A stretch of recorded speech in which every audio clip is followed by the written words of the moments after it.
ఓం గం గణపతయే నమః. ఓం దుం దుర్గాయే నమః. ఓం గురవే సర్వలోకానాం విషజే భవరోగిణాం నిధయే సర్వవిద్యానాం శ్రీ దక్షిణామూర్తయే నమో నమః. శ్రీ మేధా దక్షిణామూర్తయే నమః. ఆదిత్యాయ చ సోమాయ మంగళాయ బుధాయ చ గురుశుక్ర శనిభ్యశ్చ రాహవే కేతవే నమః. ఈ యొక్క నవగ్రహ స్తోత్రాన్ని ఎవరైతే ప్రతినిత్యము కూడా చక్కగా తలుచుకుంటారో వారందరికీ కూడా ఈ జన్మలో కలిగేటటువంటి ఆయురారోగ్య వృద్ధి తప్పకుండా కలుగుతుంది అని ఋషివచనం.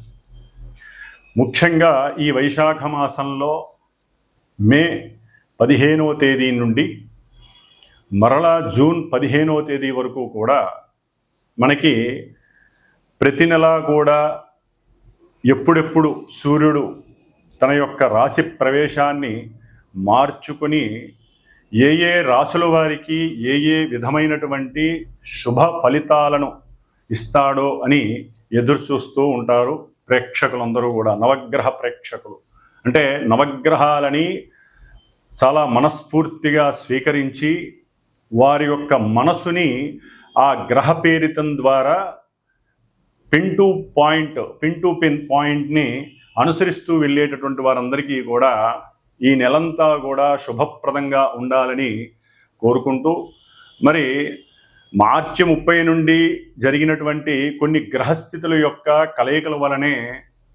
మనకి దేశవ్యాప్తంగా అట్లాగే ప్రపంచవ్యాప్తంగా ఎన్నో రకాలైనటువంటి సిచ్యువేషన్స్ మనం గమనిస్తూనే ఉన్నాం.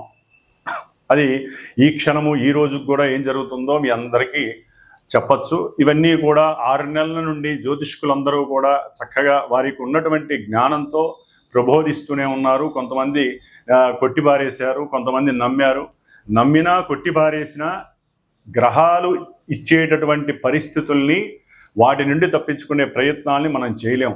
కానీ ఒక్క దైవ ఉపాసన ద్వారా మాత్రమే ఎవరికి వారం కాపాడుకునేటటువంటి శక్తిని భగవంతుడు మనకు ప్రసాదించాడు.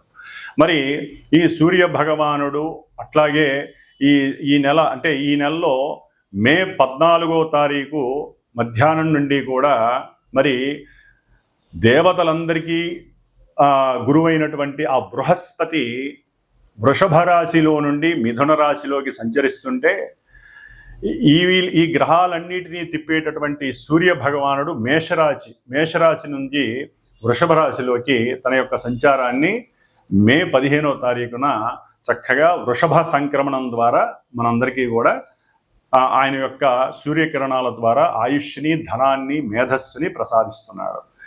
అట్లాగే మనకి ఈ నెలలోనే మే 18వ తేదీన దాదాపుగా 1.5 సంవత్సరాలు అనగా 18 నెలల పాటు ఛాయాగ్రహాలైనటువంటి రాహువు మరియు కేతువు, ఈ 2 గ్రహాలు కూడా మీనరాశిలోను ఇటు కన్యారాశిలో కేతువు, వీరిద్దరూ కూడా కొన్ని రాశుల వారికి ఎన్నో అగాధాలని, ఇబ్బందులని, విపత్తులని, పిచ్చిని, ఇట్లా ఒకటి కాదు ఎన్నో రకాలైనటువంటి సమస్యలని, ఇబ్బందులని కొని తెచ్చే ఉన్నారు.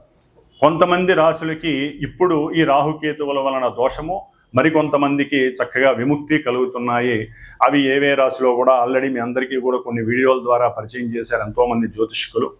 మరి వీరిద్దరూ కూడా మే 18వ తేదీన రాహువు కుంభరాశిలోకి అట్లాగే కేతువు సింహరాశిలోకి చక్కగా ప్రవేశాన్ని చేస్తున్నారు. మరి గురువు అయిపోయింది, రాహు అయిపోయింది, కేతు అయిపోయింది. అసలు సిసలైనటువంటి గ్రహము, చాలా కోపావేశము, భూమిపుత్రుడు, ప్రతి మనిషికి ఏదైతే ఉండకూడదో కోపము, ఆవేశము, ఇవన్నీ ఏవైతే ఉండకూడదో అవన్నీ ఉన్నటువంటి పుష్కలంగా ఉన్నటువంటి గ్రహం మంగళుడు, అట్లాగే కుజుడు, అంగారకుడు అంటారు. ఈయన జూన్ 6వ తేదీన అయిపోయి 7వ తేదీన నీచస్థితి అయినటువంటి కర్కాటక రాశిలో నుంచి చక్కగా సింహరాశి మిత్రక్షేత్రమైనటువంటి అగ్నితత్వపు రాశి అయినటువంటి మిత్రక్షేత్రంలోకి అడుగు పెడుతున్నాడు. ఎవరితో ఉంటాడాయన? కుజవత్ కేతువు అంటారు. యాక్చువల్లీ కుజుడిచ్చే ఫలితాలన్నీ కేతువు ఇస్తాడు అని చెప్పి మనకి శాస్త్రధర్మం. మరి వీళ్ళిద్దరూ కలుస్తున్నారు కుజకేతువులు సింహరాశిలో. సామాన్యమైనటువంటి యోగము కాదండి, మహా అవయోగంగా చెప్పుకోవాలి ఈ యొక్క కుజకేతువుల యొక్క కలయిక.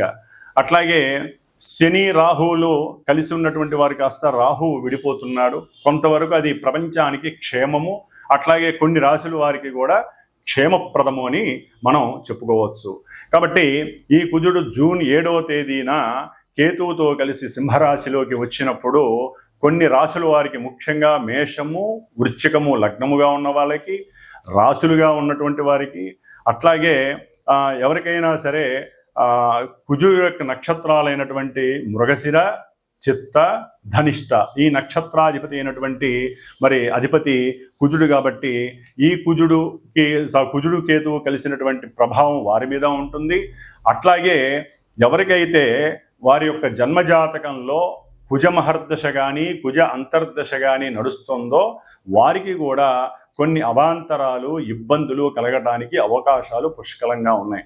కాబట్టి వీళ్ళందరూ కూడా తప్పనిసరిగా సర్పగ్రహ దోష నివృత్తి కోసము, అంటే కుజుడు కేతువు అటు రాహుకేతువులకి కుజుడికి అస్సలు పడదు కాబట్టి కంపల్సరీ ఇంకా ఎన్నో రకాలైనటువంటి ప్రమాదాలకి దారి తీసేటటువంటి అవకాశం ఉంది. ప్రపంచ క్షోభం కూడా కలగడానికి అవకాశం ఉంది.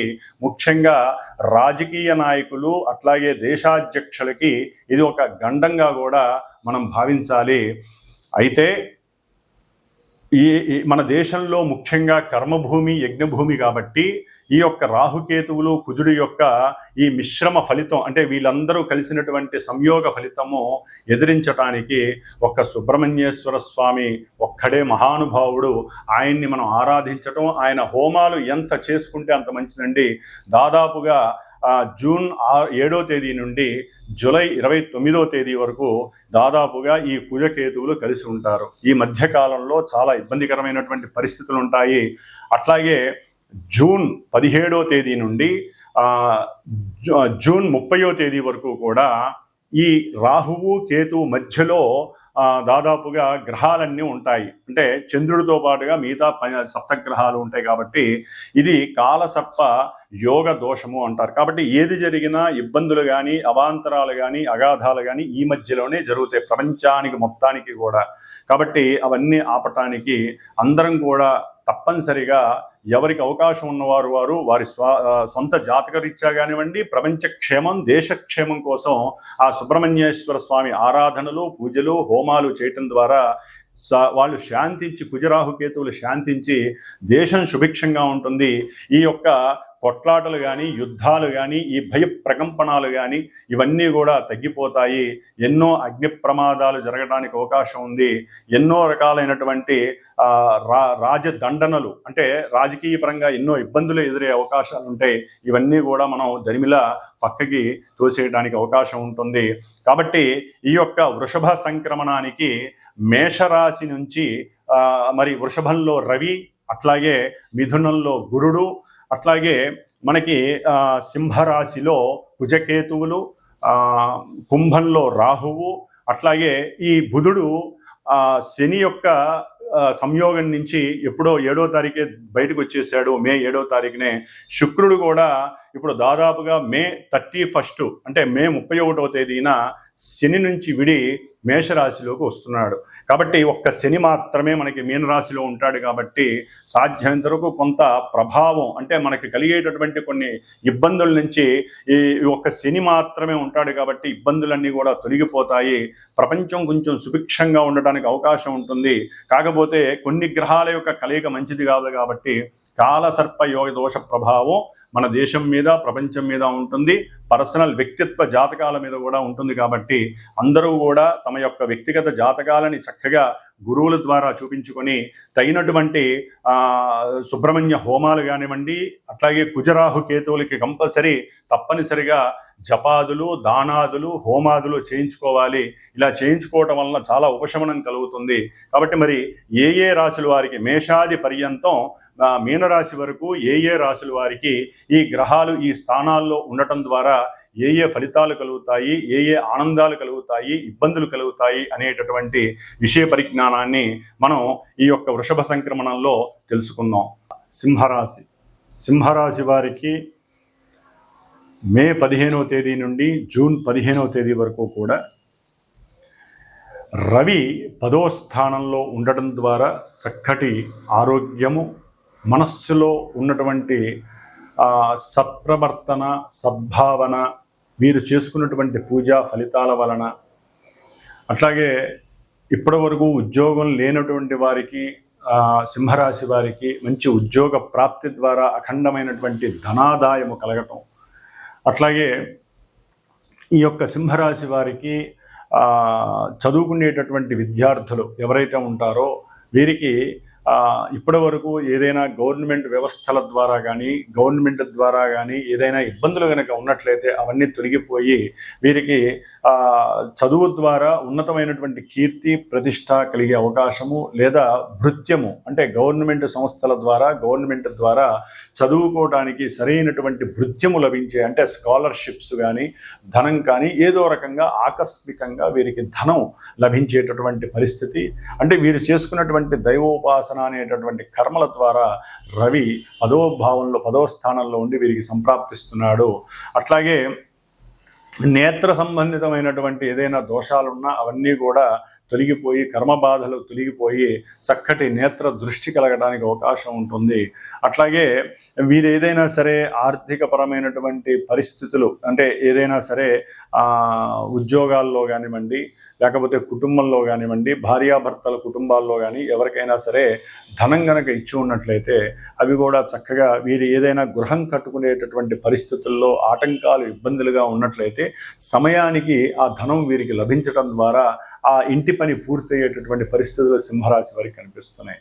అయితే ఇక్కడ గృహకారకుడైనటువంటి కుజుడు ఇప్పటి వరకు 12లో ఉండి ఇబ్బందులు పెడుతుంటే జూన్ 7 నుంచి కూడా కుజుడు కేతువుతో కలవటం, కేతువు మే 18న సింహరాశిలోకి రావటం అనేటటువంటిది, 7వ స్థానంలో రాహు ఉండటం సింహరాశి వారికి అటు అష్టమశని, ఇటు జన్మకేతువు, ఇటు 7మంలో రాహు. అంటే వీరికి భార్యాభర్తల మధ్య ఈ గృహ కట్టడాలకు సంబంధించి గృహపరమైనటువంటి విషయాలలో అన్నదమ్ములు, అట్లాగే వదిన మరదళ్ళు, ఇలా ఎన్నో రకాలైనటువంటి సమస్యలకి ఆ గృహంలో పెద్దవాడైనటువంటి తండ్రి ఎంత చెప్పినా సరే వారి మాట వినకపోవడం ద్వారా సింహరాశి వారికి ఈ గృహ కట్టడాలకి సంబంధించినటువంటి పరిస్థితుల్లో ఎన్నో ఇబ్బందులు ఎదురయ్యే అవకాశాలు ఉంటాయి. పరిస్థితులు అనుకూలిస్తున్నా, సూర్యుడు ప్రోద్బలంతో ఉన్నా, తండ్రి ఎంత వారించినా, అన్నదమ్ముల మధ్య అట్లాగే వాళ్ళ భార్యల మధ్య సరైనటువంటి పోకడలు సరిగ్గా లేక రకరకాల ఆలోచనలు, రకరకాలైనటువంటి పిచ్చి ప్రవర్తనలు, వీటి వలన గృహ సౌకర్యం దెబ్బతింటుంది. తల్లి యొక్క ఆరోగ్య విషయంలో కూడా వీరు జాగ్రత్తగా ఉండకపోతే ఆవిడికి కొంత ఇబ్బందులు ఎదురయ్యే అవకాశం కూడా ఉంటుంది. సోదర సోదరీమణులతో సఖ్యత ఉండకపోవచ్చు, కానీ మీరు దాన్ని గట్టిగా పట్టుకొని ఏదో పూజను ఆశ్రయించి లేదా దాన ధర్మాదులు చేసుకొని, జప హోమాదులు చేసుకొని అన్నదమ్ములు సఖ్యంగా ఉండటానికి ప్రయత్నం చేయండి. ఎందుకంటే మనకి శాస్త్రరీత్యా ఐకమత్య హోమాలు, పాశుపత హోమాలు చాలా ఉన్నాయి. సోదర ఐకమత్య పాశుపత హోమాలు ఉన్నాయి. లేకపోతే కుజకేతు రాహువులకి దాన ధర్మాదులు, ముఖ్యంగా భార్యాభర్తల మధ్య అసలు దాన్ని ఏమంటారంటే అగ్గిపుల్ల వేయకుండానే ఎప్పుడు కాలుతూనే ఉంటుంది పరిస్థితి, అంతటి పరిస్థితి. ఎందుకంటే ఇరువుల మధ్య సరైనటువంటి సఖ్యతతో కూడినటువంటి భాషా ప్రావీణ్యం ఉండదు. ఎక్కడో అక్కడ అసౌకర్యవంతమైనటువంటి పరిస్థితులు, మధ్యలో తండ్రి రావటం మాత్రం అనివార్యం. తండ్రి రావద్దు, దానివల్ల ఇంకా గొడవలు పెరిగే అవకాశాలు ఉంటాయి. ముఖ్యంగా ఉన్నతమైనటువంటి చదువులు చదువుదాం అనుకునేటటువంటి విద్యార్థులకి కొంత ఆగమ్య గోచరమైనటువంటి పరిస్థితి, వాళ్ళకి ఏది అర్థం కాదు, తండ్రి యొక్క ఆర్థిక సహకారం వస్తుందనుకున్నా దొరక్కపోవచ్చు. అట్లా మల్టిపుల్గా ఈ కేతువు కుజుడు ఇరువురు కలవడం ద్వారా ఉన్నతమైనటువంటి విద్యాయోగం తగ్గడానికి అవకాశం ఉంటుంది. కానీ లాభంలో ఉన్నటువంటి గురువు ద్వారా వీరికి ఉన్నటువంటి మేధా సంప్రాప్తి వలన ఆరోగ్యంతో పాటుగా చక్కటి అనుకూలమైనటువంటి విద్యా అభివృద్ధి కలగటానికి ఏదో రకమైనటువంటి సహాయ సహకారాలు లభిస్తాయి.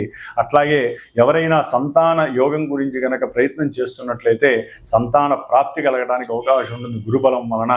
కానీ వీరు తప్పనిసరిగా కాస్త అష్టమశని దోష పరిహారార్థమై కాస్త హనుమంతుడి చాలీసా చదవండి, హనుమంత్ హోమం చేయండి, సుబ్రహ్మణ్య పాశుపత హోమాన్ని తప్పనిసరి ఈ 2 నెలల వ్యవధిలో చేయండి. కుజ రాహు కేతువుల యొక్క దోష పరిహారార్థం భార్యాభర్తలు కావచ్చు, లేదా విద్యావంతులు కావచ్చు, ఎవరైనా సరే వీరు సర్పసూక్త పారాయణ జపం 6 రోజులు చేసుకొని దాన ధర్మాదులు చేసుకొని అప్పుడు వీరి వలన కలిగేటటువంటి ఇబ్బందులు తొలగించుకునే అవకాశం ఉంటుంది, ఆరోగ్యం బాగుండే అవకాశం ఉంటుంది. లేకపోతే ఎన్నో రకాలైనటువంటి గ్యాస్ ట్రబుల్స్ కానివ్వండి, ఎసిడిటీస్ ప్రాబ్లమ్స్ కానివ్వండి, జీర్ణాశయంలో మంటలు కానివ్వండి, ఇలాంటివి ఎన్నో కలిగే అవకాశాలు ఉంటాయి. కాబట్టి సూర్యబలం ఉంది, గురుబలం ఉంది, కానీ కుజ రాహు కేతువుల ప్రాబల్యం, శని, ఈ 4 గ్రహాలకి శాంతి చేసుకోవాల్సిందే, తప్పదు. కాబట్టి నవగ్రహాలయంలో కూడా ఈ 4 గ్రహాలకి మీరు దీపారాధనలు చేయటం, వారి పూజలు చేయటం, అష్టోత్తరాలు చేయటం, ఇలా చేయటం ద్వారా కొంత మీరు మీరు చేసేటటువంటి పనులలో కొంతవరకు అవకాశం ఉంటుంది. బండ్ల మీద వెళ్ళేటప్పుడు కొంచెం జాగ్రత్తగా ఉండండి. గవర్నమెంట్ చలానాలు పడి ఆర్థికంగా నష్టపోయే పరిస్థితులు ఎదురవుతాయి. ఓం గం గణపతయే నమో నమః. ఓం గం గణపతయే నమః. ఓం దుం దుర్గాయే నమః. వీక్షించేటటువంటి అందరికీ కూడా ఒక శుభార్థమై ఒక విషయాన్ని తెలియచేయాలనే ఉద్దేశంతో ముఖ్యంగా ఈ యొక్క అంతరిక్షంలో గ్రహాలను వేధించేటటువంటి రాహుకేతువులు ఈ యొక్క మే 18వ తేదీన కుంభరాశిలోకి రాహువు, సింహరాశిలోకి కేతువు ప్రవేశిస్తూ జూన్ 7వ తేదీ నుండి జూలై 29వ తేదీ వరకు కుజుడు కేతువుతో కలిసి ఇక్కడ కుజ కేతు రాహు యొక్క ప్రభావం ముఖ్యంగా అన్నదమ్ముల యొక్క విషయపరంగా కానివ్వండి, లేకపోతే కొంతమంది రాసుల వారికి వారి యొక్క భావాల రీత్యా సంతానం మీద, ముఖ్యంగా ఈ యొక్క కుజకేతు రాహు యొక్క ప్రభావం సత్సంతానం మీద, కోపావేశాలు ఎక్కువగా ఉన్నటువంటి వారి గురించి, అట్లాగే సంతాన ప్రాప్తి గురించి, ఉద్యోగ విషయం, లేకపోతే రియల్ ఎస్టేట్స్కి సంబంధించిన వాళ్ళకి, లేకపోతే మిలిటరీ పోలీస్ వ్యవస్థల్లో పనిచేసేటటువంటి ఎవరైనా సరే ఉద్యోగస్తులకు కానివ్వండి, అట్లాగే క్షురకర్మలు అంటే ఎవరైతే ఈ బ్యూటీషియన్స్, మెన్స్ ఫర్ సెలూన్ అని ఉంటాయి వారికి కానివ్వండి, అట్లాగే శస్త్రచికిత్సలు చేసేటటువంటి డాక్టర్లకు సంబంధించి, అన్నదమ్ముల సమస్యలు ఉన్నటువంటి వారు, పిత్రార్జితం మాత్రార్జితం ఉన్నటువంటి వారికి, ముఖ్యంగా జాతకంలో కూడా కాలసర్ప యోగ దోషం, వివాహం కానటువంటి యువతీ యువకులు ఎవరికైనా సరే సౌభాగ్య దోషం ఉన్నటువంటి వారికి, ఈ కుజుడి వలన ఎవరైతే ఇబ్బందులు పడుతున్నారో వివాహం కానటువంటి వారు కానివ్వండి, అట్లాగే ఉగ్రంతో ఎప్పుడూ కోపము ఆవేశంతో ఉన్నటువంటి వారు, కొట్లాటికి దిగేటటువంటి వారు, వీరందరికీ కూడా కొంచెం ఇబ్బందికరమైనటువంటి పరిస్థితులు కలుగుతున్నాయి. కాబట్టి ఈ కుజరాహు కేతువుల యొక్క సమన్వయం గురించి ఈ 41 రోజులు శ్రీమాత జ్యోతిషాలయ పీఠం, మా యొక్క పీఠంలో ఈ యొక్క కుజరాహు కేతువులకి జపం ఆచరిస్తూ నిత్యము కూడా 6 సార్లు సర్పసూక్త జపాన్ని ఆచరిస్తూ వీరి యొక్క ఉపశమనార్థమై ఈ 41 రోజుల్లో తమిళనాడులో ఉన్నటువంటి 6 క్షేత్రాలు, సుబ్రహ్మణ్య క్షేత్రాలు దర్శనం చేసుకొని ఎవరైతే గోత్రనామాదులు ఇచ్చి వారి యొక్క పేరు నమోదు చేసుకుంటారో వారందరి పేర్ల మీద ఆ యొక్క క్షేత్రాలకు వెళ్ళినప్పుడు ఈ గ్రహాలకి సంబంధించి జపము, అట్లాగే సర్పసూక్త జపాన్ని ఆచరించి చివర్లో ఇక్కడ సుబ్రహ్మణ్య పాశుపత హోమాన్ని, నవగ్రహ హోమంతో పాటుగా సుబ్రహ్మణ్య పాశుపత హోమం అనేటటువంటిది ఏర్పాటు చేసి ఆ యొక్క భస్మాన్ని, ఆ యొక్క కంకణాలు ఏదైతే వెళ్ళొస్తామో ఆ 6 క్షేత్రాల్లో పూజ చేయించినటువంటి కంకణాన్ని కూడా మీకు అందజేసేటటువంటి ప్రయత్నము నేను చేస్తాను. కాబట్టి జూన్ 7వ తేదీ నుండి జూలై 29వ తేదీ 41 రోజులు కూడా ఈ యొక్క కుజరాహు కేతువుల యొక్క దోష పరిహారార్థమై కొంతమంది ముఖ్యంగా మేషరాశి, వృషభ రాశి, కర్కాటక, సింహ, కన్యా, అట్లాగే మకర, కుంభరాశి వారు, ఈ రాశుల వారు దయచేసి సంప్రదించండి. మీకు సంబంధించినటువంటి గోత్ర నామాదులు, మీ యొక్క నక్షత్రాదులు, అట్లాగే మీకు నడుస్తున్నటువంటి దశ అంతర్దశలు ఎవరైనా కుజరాహు కేతువుల దశలు ఉన్నట్లయితే తప్పనిసరిగా నన్ను సంప్రదించండి. దానికి తగ్గ పరిహారాన్ని ఆచరించండి. ఓం స్కందాయ నమః.